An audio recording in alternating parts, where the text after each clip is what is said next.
Hi, I'm Kevin Hill, and today we're going to do another fun painting. So let's get started. We'll start off today with a palette knife and a little bit of blue and white. And this is going to seem kind of strange because we're actually going to do a palette knife painting today. I've been getting some requests about doing one, and I've also just been wanting to do one myself. So I just decided that today would be the day. Now, I got no medium on here. I thought about starting off with medium or even like tinting this canvas, but I decided not to. What I'm gonna do is I'm gonna add some of our clear gel painting medium in with the paint as I go, when I feel like I need it. I got a little bit down here. So I just mix it in the paint. Helps it to flow. There, I'm just rubbing very firmly with the knife. This is gonna be a nice soft background. It's gonna take a while to spread all this paint out. Next, I'll scoop up just a little bit of white right out on the edge of the knife. And right in here somewhere, I'm gonna start working on some light. There we go. Now, you see, in this painting today, there's not a lot as automatic. You know, normally when we paint, the sky blends automatically with other colors, you know. So you put dark and you can fade the corners into the light and stuff like that. But when you're painting with the knife, it's a little bit harder to get these blends, so you have to spend a little more time and make sure you're adding enough variation in color. There, you can press pretty hard and really move that paint. And should you ever get too much paint, you can just scrape it right off down to the canvas and then put your white over that. So, even though we're painting with a lot of texture, we're still in control. Now with the knife, we'll just create beautiful little trees back here. I'm using a little bit of white, blue, and black. There. Okay, so this paint here is very, very thick, obviously, because we've been putting it on with the knife. So what you can do is you can actually put your paint on and then turn your knife around so that the small edge, see you have a small edge you can work with as well. And scrape along with that, and look, it kind of removes some of the texture, and it gives you a softer tree, and then if you want to blend over that just like this, you can. We're gonna have leaves and things, so any rough edges are just fine. It makes a pretty nice little tree. There. So it's very much like you would paint them with the brush. There, you can even just drag, look at that, you can just drag them down without tapping them in first to get more of a soft effect.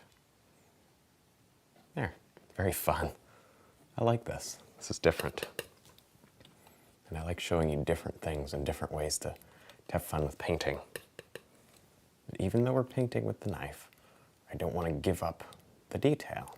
I still want there to be detail and for it to look real. But the difference in this painting is going to be when you get close to it, then you'll see all the knife work. And it'll seem really interesting. Now I've added a little bit of extra black and maybe just a touch of red to the same blue and white mix we've been using pretty much the whole time. Then I'm going to draw the paint out and I'm just going to scoop up a little bit. And let's go ahead and paint in a close-up tree. Well, at least a little closer. There. And oh, maybe let's have a branch that sticks out like this over the whole scene. At least over the whole background. Isn't that nice? Do a little bit out here. So you have options. You can kind of touch down. This seems to work the best. I like touching down and then pulling it. It seems to give me a nice solid effect. Ooh, look at that. Nice. Up here, let's do the same. Let's just pull it. Make it nice and thick, though. This is a big old tree back here. Nice. And then to make the foliage, the little leaves and stuff, I sort of start touching like this, and then I use the point of the knife. You see that knife has a great point on it.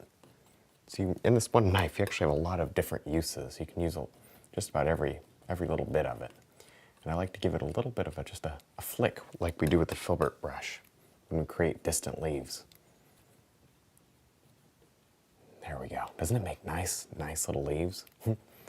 All you're using is a palette knife, and oh, it leaves wonderful texture. There's a whole style of just palette knife painting. It's really very interesting. But remember, you have to keep in mind the proper use of colors and tones and all that. Just because you're painting loose doesn't mean you can ignore that stuff. It's very important. Now I've mixed up a quick brown color, and we'll just cut off a little bit on the knife. And I think I'm gonna work here on some trees. Oh, maybe they're over here and they're hanging in. Maybe, here, let's even have them hang way in to this blue area. You see, this is very backlit, but now we're coming into the foreground. And remember, I said if you have any areas that you're feeling out of control in, scrape them off so that there's not very much paint underneath. And that usually helps. At least it seems to. I'm kind of experimenting around today. I don't normally paint tree leaves or anything like that with the knife, but oh, it's working well. I like it. It's a lot of fun. Next, I'm going to block in a little tiny river or creek. Maybe it's like a little creek running back here. It's very nice. And, oh, I think it'll be great after we put some highlight on it. For now, I'm just rubbing this color in. And this knife is flexible, so you can kind of mush it into the canvas. There we go.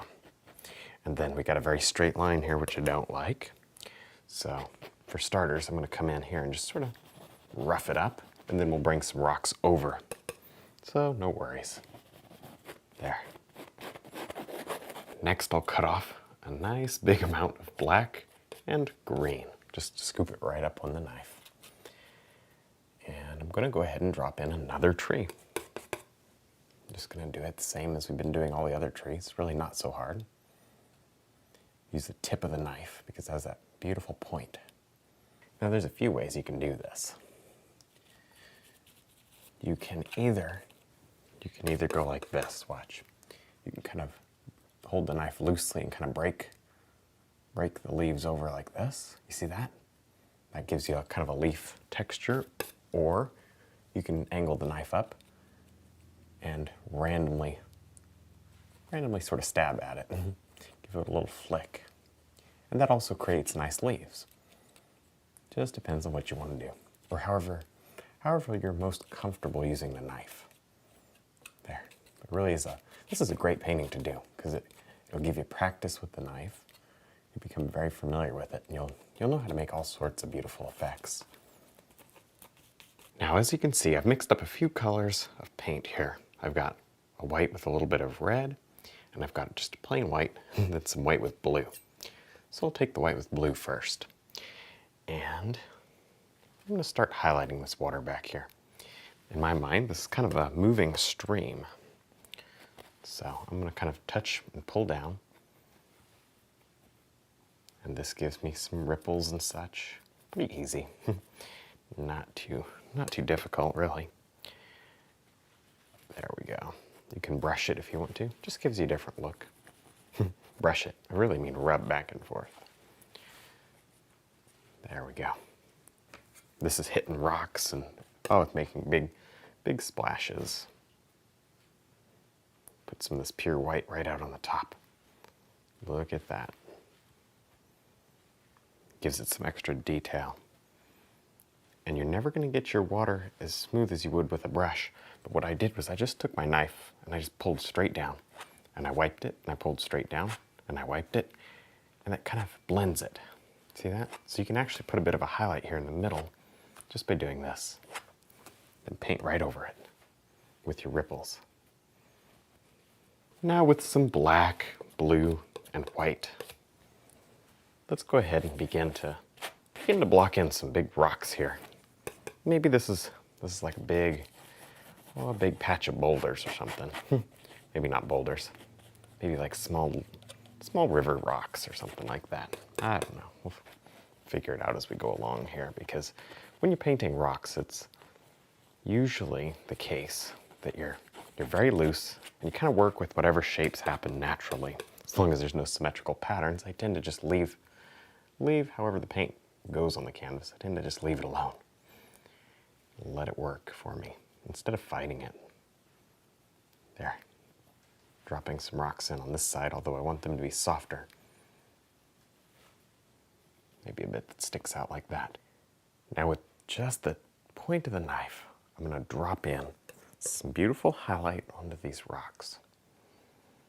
I've got a soft gray color, and it's gray with just a bit of blue in it, so it's not just black and white. There.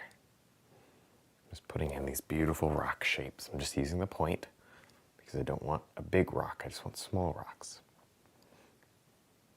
All right. And you can do some over here. There. Maybe we don't want them all that color. Maybe we want some, maybe we want some beautiful light ones too. Got a little bit of brown and white, a little bit of yellow. Put some light, beautiful sunlight right out here. But don't overdo it. Now lastly, we can add a little bit of grass here in the foreground. I'm very, very carefully dragging the knife. You see, if you do too much, it'll all just mix together. Be careful not to get symmetrical patterns or anything like that. You can dab with the point of the knife to create larger leaves and interesting details. This is kind of the equivalent of finishing up with a liner brush. All right, well, I think we're done. I had a lot of fun. I hope you did too. Don't forget to check out my website, my DVDs, and also my brush line. And thanks for watching.